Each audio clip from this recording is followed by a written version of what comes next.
The accident happens at 6:42 on a Tuesday morning, on a stretch of I-285 outside Atlanta where the lanes are wide, the speed limit is 70, and nobody walks, because there are no sidewalks, and no reason to be on foot if you have any other option. Celeste Hargrove's Range Rover leaves the road at the kind of angle that means something went wrong before the driver could correct it. Black ice. A patch of it sitting invisible on the overpass, like it had been waiting. The SUV goes sideways, clips the guardrail, and rolls once, before coming to rest on the shoulder with the driver's side facing the sky, and broken glass scattered across 3 lanes like something decorative. It is 6:42 in the morning. By 6:43, 4 cars have already passed without stopping. By 6:51, 11 more have done the same thing. This is not because the people driving those cars are monsters. It is because the human mind, when it encounters something terrifying at highway speed, performs a calculation instantly. It calculates risk. It calculates inconvenience. It calculates whether someone else will handle it. And on a Tuesday morning, when people have meetings, deadlines, children to drop off, and lives running on schedules that cannot absorb other people's disasters, the calculation almost always comes out the same way. Keep moving. Someone else will stop. Celeste is 22 years old. She drives a vehicle that costs more than most people in her city make in 2 years, and right now she is bleeding from a cut above her left eyebrow. Her phone went somewhere in the roll, and she cannot find it. Something in her chest hurts when she breathes too deeply, and she does not know what that means, but she knows it is not good. She presses her hand against the broken window frame and watches another car slow down. She watches it speed up again. She does not make a sound. Not because she is brave. Because something colder than fear has settled over her, the specific, suffocating understanding that people are seeing her and leaving anyway. She has tried to move toward the window twice and stopped both times because her chest screams when she twists. She called out once, when a truck seemed to slow, and the calling out hurt, and the truck did not stop, and she has not called out again. She is conserving what is left. She is pressing her hand flat against the cold glass and watching headlights come and watching them go, and understanding, very quietly, with the particular clarity that arrives only when everything else falls away, that the highway does not care who you are. It does not care what your name is, or whose daughter you are, or how much money is in the accounts your father manages. It just keeps moving. And so do the people on it. She has been upside down and alone for 9 minutes when Dawson Fields walks up to the overturned SUV, looks through the broken window, and says, quietly, without drama, that he is going to get her out. He does not ask if she is okay. She is clearly not okay. He does not tell her not to move. He assesses the situation with the particular calm of someone who has learned that panic is a luxury, and then he reaches through the window and says, "Talk to me. Tell me your name." "Celeste," she says. Her voice sounds strange to her. Like it belongs to someone underwater. "Celeste." His voice is steady. "I'm Dawson. Can you feel your legs?" She can. She tells him so. "Good. That's good. Brace your hands against the roof, I'm going to help you turn." "Okay?" "Okay," she says. He is 19 years old. He has been walking since 5:30 that morning, because the job site opens at 7, and the bus that runs this route doesn't operate until 7:15. His crew lead, a man named Beckett who documents everything and forgives nothing, has already docked Dawson's pay once this month for arriving 8 minutes late. He cannot afford for it to happen again. He has a backpack with a change of clothes, a lunch his aunt packed him, and work boots that are 1 season past the point where they should have been replaced. He has $31 in his checking account and a phone with a cracked screen that still works if you hold it at a specific angle. He does not know whose daughter Celeste is. He does not know that her father's name appears on the side of 2 buildings visible from this exact overpass. He does not know that the vehicle she is driving costs more than he will earn in the next 4 years combined. He knows she is a person. He knows she is hurt. He knows nobody else has stopped. That is the complete and total extent of his calculation. It takes him 6 minutes to get her out. Her door is jammed, the window frame is warped from the roll, and he has to work carefully because he does not want to move her wrong, and he does not entirely know what he is doing. But he stays steady. He talks to her the whole time. He keeps her focused on his voice, asking what day it is, what she had for breakfast, the last movie she watched in a theater. She answers every question, not because she wants to talk, but because his voice is the only thing keeping her from going somewhere she does not want to go. Every time she answers, he gives her something back. Short, easy, unhurried. The voice of someone who has decided she is not going anywhere on his watch, and who does not need her to know how uncertain he actually is about whether that is true. When he finally gets her clear of the vehicle and onto the shoulder, she is shaking, and so is he, though he does not let her see it. He takes off his jacket and puts it around her shoulders, even though the morning is cold and he is now in only a thin long-sleeve shirt. He calls 911 from his cracked screen phone and gives the location with practiced efficiency. He tells them she has a possible chest injury. He tells them she was conscious and responsive the whole time. He gives them exactly what they need and nothing extra. After he hangs up, he looks down at her, at the way she is holding herself very still, the way people hold themselves when movement hurts and stillness is its own kind of effort, and he sits down on the concrete beside her because standing over someone who is on the ground is its own kind of distance, and he does not want distance right now. Then he says, "You're okay. Stay with me." She looks at him. At his work boots. At the backpack sitting on the asphalt behind him. "You were walking," she says. "Yes." "Where?" "Job site. Off Cascade. That's 4 miles from here." He looks at her. "Are you calculating distances right now?" She almost laughs. "It hurts." She doesn't. "I'm just saying, you were walking for miles and you stopped." He looks out at the highway. At the car still going past without slowing. At all the calculations still being made and all the conclusions still being reached, same as they have been for the last 9 minutes. "Yeah," he says simply. "Why?" He is quiet for a moment. Long enough that she wonders if he'll answer. Long enough that the question has to sit between them without anything filling it. Then, because you needed someone to. The ambulance arrives at 7:08. 2 paramedics. Then a police cruiser. Dawson gives his name and number to the officer who asks for them, answers every question without impatience, and when it is done, he picks up his backpack. The officer looks at him. "Good thing you were here, son." Dawson nods once. He checks the clock on his cracked screen. He is 43 minutes late. He walks anyway. Beckett is waiting at the gate of the job site when Dawson arrives. He has a clipboard in one hand and the expression of a man who has already made his decision and is here only to announce it. 43 minutes, Beckett says. There was an accident on the overpass, Dawson says. A woman was trapped in a vehicle. I stayed until the ambulance came. Beckett looks at him the way certain men look at certain explanations, with a patience that is really just the performance of patience while the decision that was already made waits to be announced.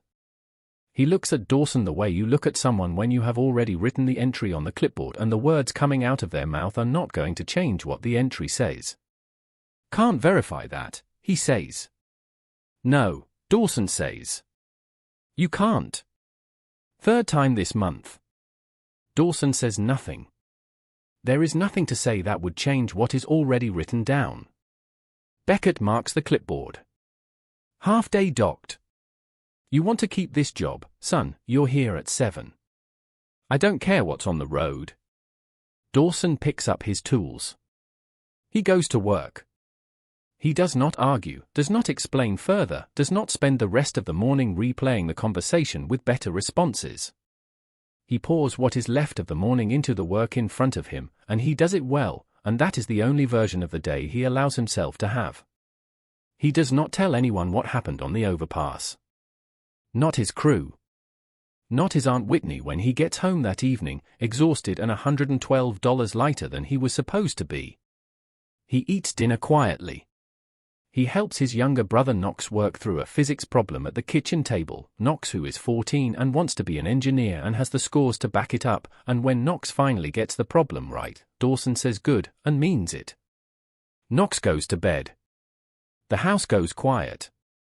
Whitney is still at the table, hands wrapped around a cup of tea that has gone cold, watching Dawson the way she has watched him since he was 4 years old and their mother dropped him, and knocks at her door with 2 backpacks and a promise to come back that took 3 years to keep.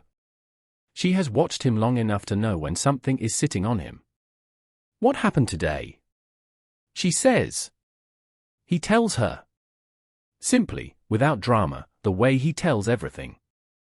The overpass. The car. The 9 minutes. The jacket. The ambulance. Beckett at the gate. The clipboard. Whitney listens without interrupting. When he finishes, she is quiet for a moment. Then she says, "Your grandfather would have done the same thing." Dawson looks at her. She says, "You know what he told me the week before he died? He said, I spent 40 years worrying I wasn't leaving you enough." She stops. Looks at her tea. "Then, I couldn't leave you the land. I couldn't leave you money. I couldn't leave you a name that opened doors. But I left you how to be. How to stand in a situation and know what it asks of you." She looks up. He said that was the only thing he was sure he had done right. The kitchen is very still. Dawson says nothing. Whitney looks at him across the table, at this boy she raised in the space between what his grandfather left and what the world took, and she says, quietly, "He left you exactly right, baby." Dawson looks down at his hands. At the hands that reached through a broken window that morning for a stranger who needed someone to reach. He does not say anything. He does not need to. That is the kind of person he is. The kind that does not perform goodness. The kind that absorbs the cost and moves forward without marking it, because somewhere in the way he was raised, in the specific inheritance of a man who lost land and chose not to lose himself, the cost was never the point. What he does not know is that a camera on the I-285 overpass recorded everything. Everett Hargrove finds out about the accident at 7:23, when his assistant Shelton steps into his office with the particular expression that means something has gone wrong and it has nothing to do with business. Within 4 minutes, Everett has a car on the way to Piedmont Atlanta Hospital, a second car dispatched to retrieve Celeste's vehicle, and his personal physician already en route. He is a man who responds to crisis by organizing it into solvable components. It is the only way he knows how to love something he is afraid of losing. He is at the hospital by 8:10. 2 cracked ribs. 6 stitches above the eyebrow. She is going to be fine, the attending tells him, and he nods and thanks her the way he thanks people in meetings, efficiently, already moving to the next thing. Then he goes into the room. And he sits down beside his daughter. And for the first time in a very long time, Everett Hargrove, who has built companies, managed crises, negotiated with people who wanted to bury him, does not know what to do next. There is no folder for this. There is no call to make. There is only his daughter lying in a hospital bed with her face bruised and her breathing careful and shallow, and the knowledge that she was on that highway for 9 minutes before anyone stopped. 9 minutes.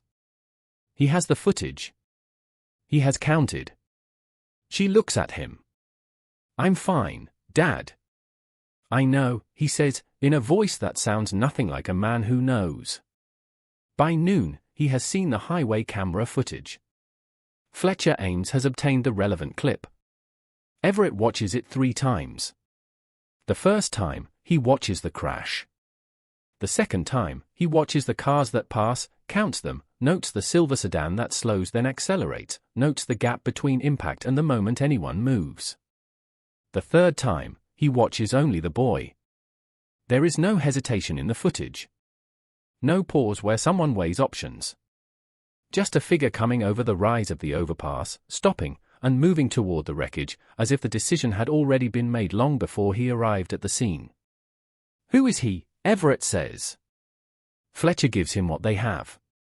Dawson Fields. 19.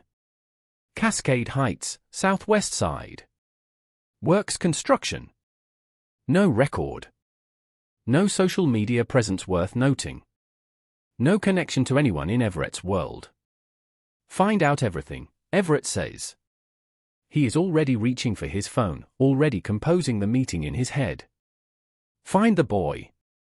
Sit across from him. Determine the number that reflects what the gesture was worth. Clean. Efficient. The way every problem eventually becomes solvable if you apply the right resource to it. He is, at this point, asking entirely the wrong question. Fletcher's full report arrives 2 days later. Everett reads it in his study, methodically, front to back. He gets to the 3rd page and stops. He reads the 3rd page again. Then he sets the report on his desk and sits very still in the specific silence of a man who went looking for the angle, for the fault line, for the thing this boy wanted from him, and found instead something that had his own name written on it. Dawson Fields' grandfather, a man named Judson Fields, had owned a commercial parcel of land on the southwest side of Atlanta. One of several in that neighborhood acquired in the late 1990s through a development deal promoted to the city council as urban revitalization and praised in the business press as visionary. The Hargrove Group had been one of 3 investors in that deal. The acquisition was legal. The paperwork was correct. The prices paid were technically market rate, though market rate in a neighborhood that has been systematically underinvested for 40 years means something specific and not particularly honest. Judson Fields had not wanted to sell. He had held out longer than any other property owner on that block.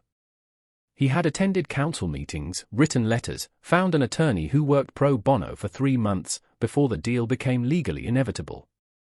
The way things become legally inevitable when capital has already decided the outcome and the process exists mainly to document the conclusion. He sold. He moved 2 miles away.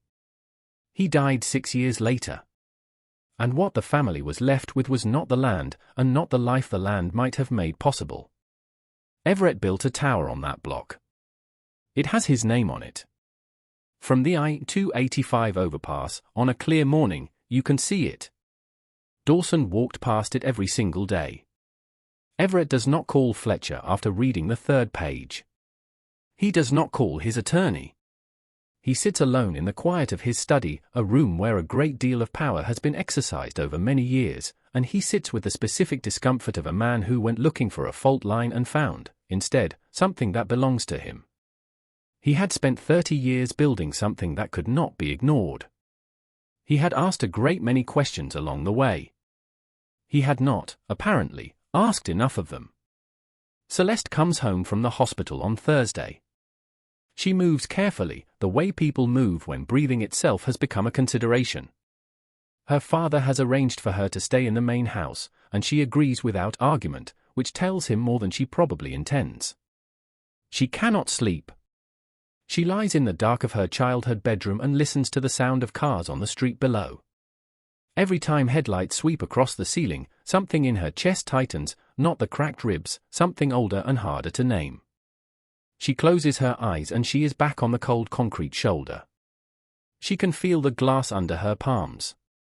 She can feel the jacket going around her shoulders, and the specific relief of warmth when she had stopped expecting warmth, had stopped expecting anything. She can hear him asking what she had for breakfast, and she understands now, in a way she did not in the moment, exactly what that question was doing. It was not small talk. It was a lifeline. Something ordinary to hold onto while everything extraordinary was broken around her. He had understood, without being told, that her mind needed an anchor. And he had given her one, the way someone extends a hand not to pull you somewhere, but simply to keep you from going under. She thinks, too, about what came before him. About the 9 minutes. About the specific experience of being visible and being left, of watching a car slow and watching it decide against her, over and over, until deciding against her was just the thing cars on highways did. She has access to everything. She has a father who moves the world when she calls. And she lay in that wreckage for 9 minutes and the world moved past her without stopping. That is the thing she has not told her father because she does not know how to tell him without it meaning more than she wants it to mean right now. She still has the jacket folded on the chair in her bedroom. She has not washed it. She is not sure she can explain why, except that it is proof. Proof that someone stopped. Proof that the math can come out differently. She asks Shelton for the address on Saturday morning. Dawson is already at the door when she rings it, like he heard the car pull up. He looks at her in the daylight, at the stitches and the yellowing bruise and the careful way she holds her shoulders, and he says, "You look better than the last time I saw you." "The stitches are pretty visible," she says. "Still better," he says, and steps back to let her in. Whitney brings sweet tea without asking and makes herself scarce with the grace of a woman who understands when a room needs fewer people. Knox appears briefly, registers that Celeste went to Spelman, and immediately launches into questions about engineering-adjacent programs that are far too precise for a 14-year-old who is supposed to be doing homework. She stays 2 hours. She planned for 20 minutes.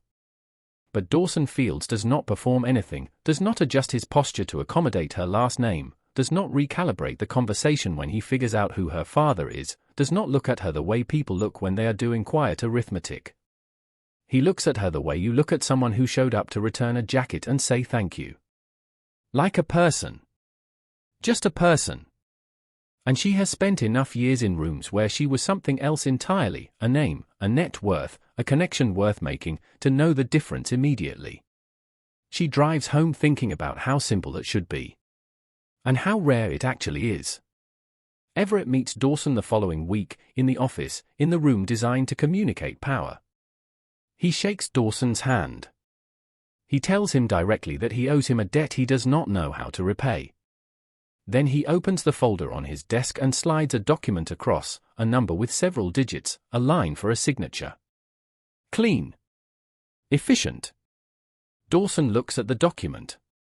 He does not pick it up. "Is this how you do it?" he asks. "I'm sorry?" When something makes you uncomfortable, you find the number that makes it stop. The silence that follows is the kind that happens when someone says the true thing before the other person was ready to hear it.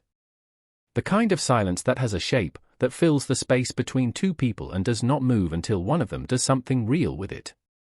Everett withdraws the document. Slowly. Dawson says, "I don't want money. I want to know what you actually think happened on that highway. Not what the footage showed you, what you think it meant." Everett looks at him. A 19-year-old who couldn't afford to be late stopped anyway. Stayed 26 minutes. Gave someone his jacket. Walked the rest of the way. Got docked half a day's pay. Dawson glances at the withdrawn folder. "And your first move is a number." He pauses. "I'm not saying you're a bad man. I'm saying that's an interesting reflex." Everett Hargrove has sat across from politicians, attorneys, and CEOs of companies that operate on 6 continents. He has been challenged strategically, legally, publicly. What stops him from redirecting the conversation toward something manageable is that the boy across from him is not performing outrage. He is not angling. He is simply telling the truth, in the way people tell the truth when they have nothing to lose and no reason to be anything other than honest. The reflex, Everett says finally, is what I know. Then maybe this is a chance to know something else. Everett offers Knox's tuition, whatever school he earns. No announcement. No attached obligations. Dawson thinks about it genuinely, visibly, the way someone thinks when they are actually considering and not simply performing consideration. Knox doesn't need charity, he says. No. He needs access. Those are different things. Dawson meets his eyes. "Let me talk to Knox. This is his decision, not mine." Everett nods. That is exactly the right answer. It is the first true thing that passes between them. Not an agreement. Not a transaction. Just two people, briefly, in the same room with the same honesty. What Everett has not said, what he is still carrying from the 3rd page of the report, he is not yet ready to say. He tells himself he is waiting for the right moment. He is, in fact, waiting for the courage the right moment requires. It is Celeste who removes the option of waiting. She finds out about the meeting from Shelton. She goes to find her father in the garden, the place he retreats to when he does not want to reduce something into a memo, and she sits across from him and says, "There's something in the report you haven't told him." Everett looks at the garden. "Tell me," she says. He does. About Judson Fields. About the parcel. About the deal. He speaks without softening it, without the careful framing that converts difficult things into manageable ones, because his daughter has never allowed him that language, not since she was 16 and started asking the questions he had been quietly hoping she wouldn't. When he finishes, she is quiet for a moment. "He walked past your building," she says.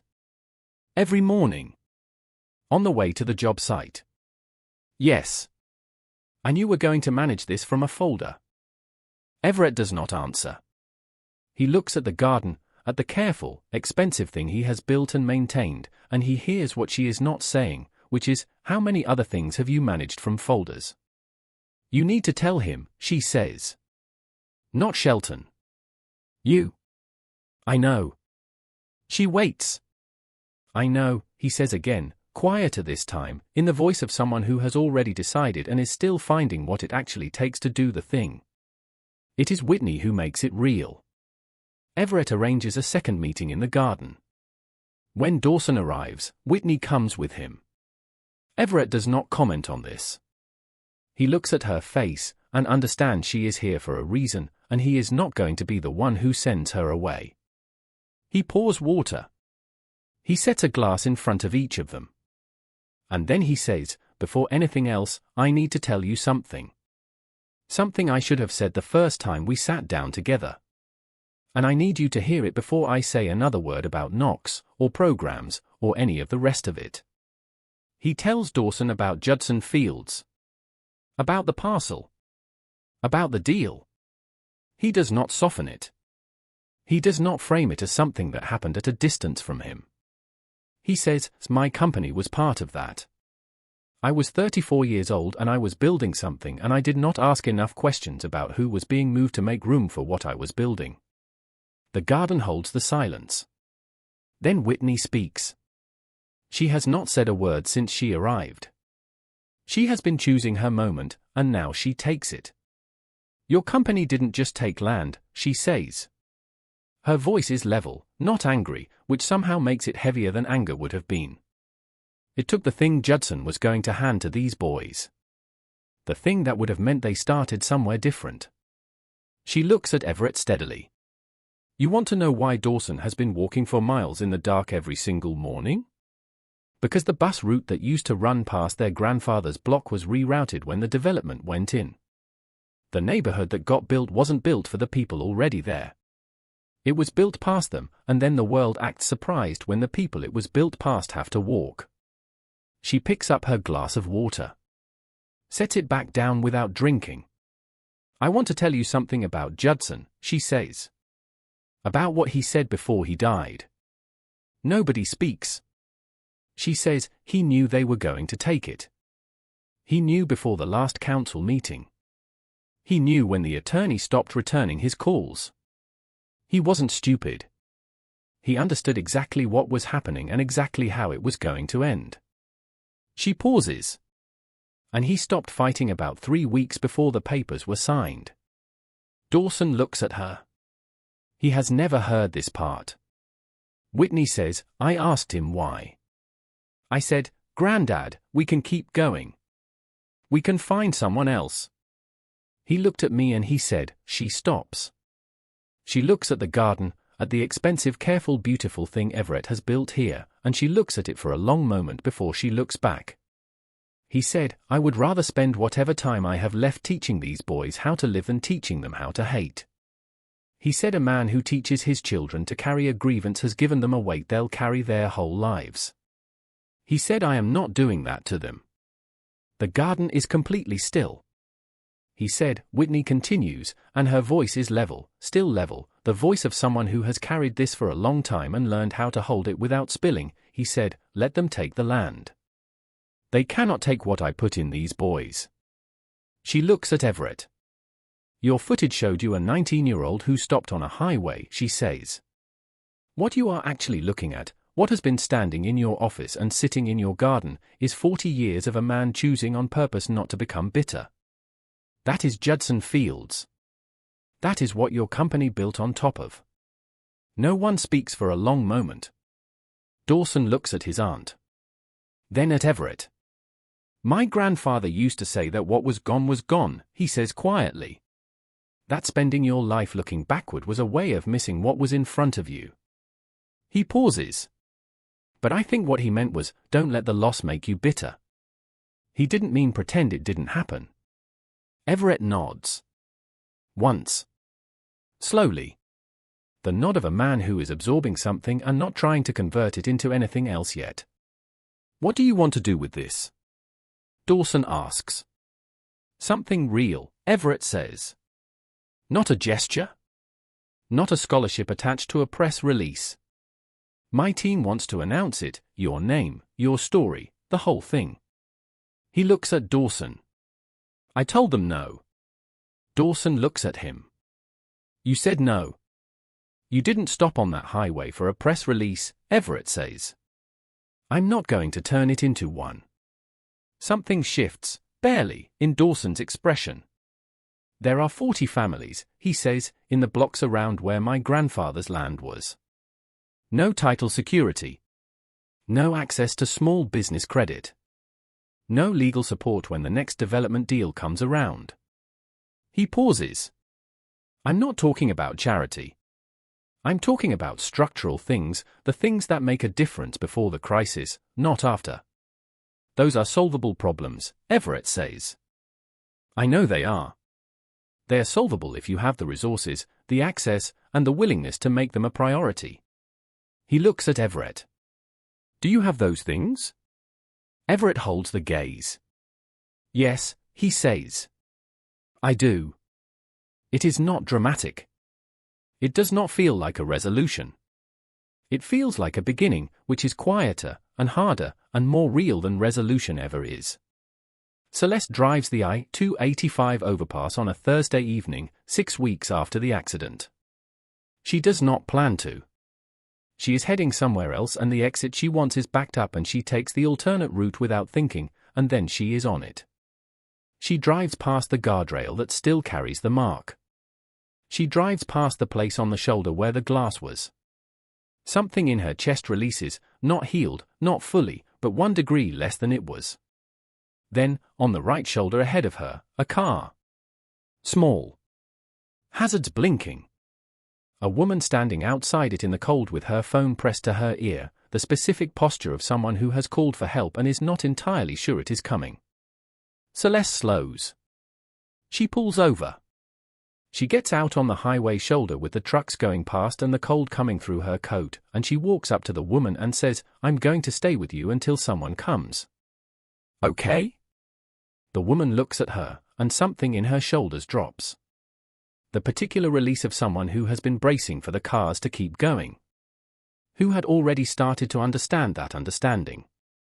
Who is now, suddenly, understanding something else. Okay, the woman says. Thank you. Celeste stands beside her on the cold concrete. She does not take a photo. She does not say her name. She thinks about 9 minutes. About what 9 minutes actually feels like when the cars keep coming and none of them slow and you begin to understand, in the quietest and most devastating way, that the people seeing you have decided you are not worth the interruption. She thinks about what it felt like when that stopped being true. When one person's calculation came out differently, not because of who she was, not because of her last name or her father's buildings or anything at all except that she needed someone to stop, and he could stop, and so he did. She thinks about a jacket on a chair in her bedroom. About how she finally washed it 2 weeks ago and folded it neatly and put it away, not to return it, because he told her to keep it. Just to have something from that morning that meant something true. Something she did not have to wonder about. Something that asked nothing of her and gave her everything. They stand together for 11 minutes until the tow truck comes. Celeste gets back in her car. She does not post anything. She drives. This is not how the story ends, because real things do not end. Knox Fields is accepted to Georgia Tech's mechanical engineering program. The access fund Everett establishes carries no name and no press release. It is simply a door to knock on, for families who have been standing outside doors for a long time. A place to go when the eviction notice comes, or when the city rezones the block, or when a development attorney shows up with paperwork and a smile and language that takes 3 lawyers to fully understand. The kind of door that changes the outcome of the meeting before the meeting begins. The legal support organization for the Cascade Heights community is funded and staffed quietly. When Dawson is asked, months later, whether he wants his name attached to any of it, he says no, not because he is ungrateful, but because he understood on the morning he walked up to a wrecked car with a cracked screen phone and $31 that the value of stopping has nothing to do with who is watching. The highway does not care who your father is. It does not care how many cars have passed or how long you have been waiting. It moves. It keeps moving. The calculation keeps happening in every car at every speed, all day and every day, without interruption, without conscience, without pause. And most of the time, it comes out the same way. Keep moving. Someone else will stop. What this story is about is the someone else. Not a hero. Not a person with resources or connections or a plan. A 19-year-old with $31 and a cracked phone screen and 4 miles still to walk, who looked at a situation that was not his problem, in a lane that was not his lane, involving a person whose name he did not know, and decided, without deliberating, that it was not the kind of moment you walk past. That decision cost him $112. It cost him the energy he needed for the rest of the day. It cost him something he could not afford to lose. And he made it anyway, not because he was extraordinary, but because somewhere in the ordinary fabric of who he was, it had simply never occurred to him that stopping was optional. That is rarer than it sounds. But somewhere in Atlanta, a boy who lost $112 the morning he stopped is running a crew now. The kind of crew others want to work on, because the man running it does not waste energy on performance, and does not need to be watched to do the right thing. His brother is in an engineering program. His aunt still makes lunch every morning, because that is who she is, and nothing about any of this has changed that. And on a Thursday evening, a woman in a coat stood on a highway shoulder for 11 minutes and thought about 9, because she learned, 9 minutes into the worst morning of her life, what it costs to be seen. And what it means, what it actually means, in the way that only experience can teach, when someone decides the cost is worth paying. Stop. Stay. Tell them you've got them. Not because they are important. Not because someone is watching. Not because there is a return on the gesture. Because they need someone to. And you can. And that has always been enough. The cars are still going past. They will always be going past. But someone stopped. And that changed everything.